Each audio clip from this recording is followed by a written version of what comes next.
নমস্কার বন্ধুরা, আশা করি সবাই ভালো আছো। তো আজকে আমি একটা না দুটো এই যে জোড়া কাতলা নিয়ে চলে এসেছি।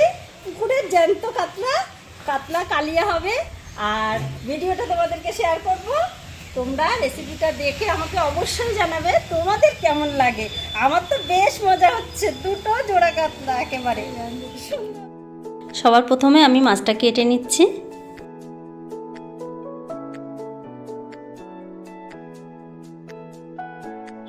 এবার আমি মাছের মধ্যে লবণ আর হলুদ দিয়ে দেব, দিয়ে মাছগুলো ভালো করে আমি মাখিয়ে নেব। লবণ হলুদটা মাখানো হয়ে গেছে।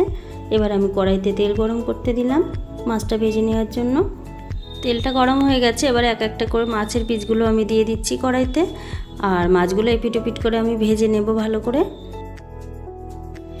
তো মাছটা আমার ভাজা হয়ে গেছে। এবার অন্য একটা কড়াইতে আমি মাছের মশলা কষানোর জন্য তেল দিয়ে দিলাম। তেলটা গরম হয়ে গেলে আমি দুটো শুকনো লঙ্কা ফোড়ন দিয়েছি, আর একটু সাদা জিরে দিয়েছি।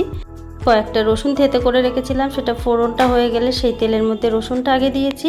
রসুনটা একটু লাল লাল ভাজা হলে আমি পেঁয়াজ কুচিটা দিয়ে নাড়াচাড়া করে নিলাম। আর এবার একটু লবণ আর হলুদ দিয়ে নেব, দিয়ে আমি নাড়াচাড়া করে হালকা হালকা পেঁয়াজটা ভাজা করে নেব। একটু হালকা ভাজা হয়ে গেছে, এবার আমি একে একে মশলাগুলো দেব। তো প্রথমেই আমি আদা বাটা দিয়েছি, তারপর জিরে বাটা দিলাম, আর এখানে দিয়েছি ধনে বাটা।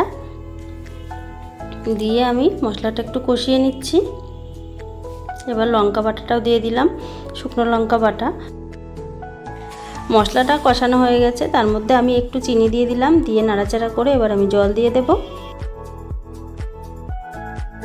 এবার ঝোলটা একটু ফুটে উঠলেই আমি ভেজে রাখা মাছগুলো দিয়ে দিচ্ছি, দিয়ে বেশ কিছুক্ষণ ফুটিয়ে নেব। আমি 10 মিনিট মতো এখানে ফুটতে দিয়েছিলাম ঝোলটা। তো এবার ফোটার পর আমি গরম মশলা গুঁড়ো করে রেখেছিলাম, সেটা দিয়ে দিলাম।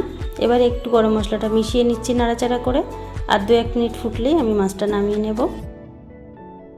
তো বন্ধুরা, ভিডিওটা ভালো লাগলে তোমরা লাইক, কমেন্ট আর সাবস্ক্রাইব করে দিও।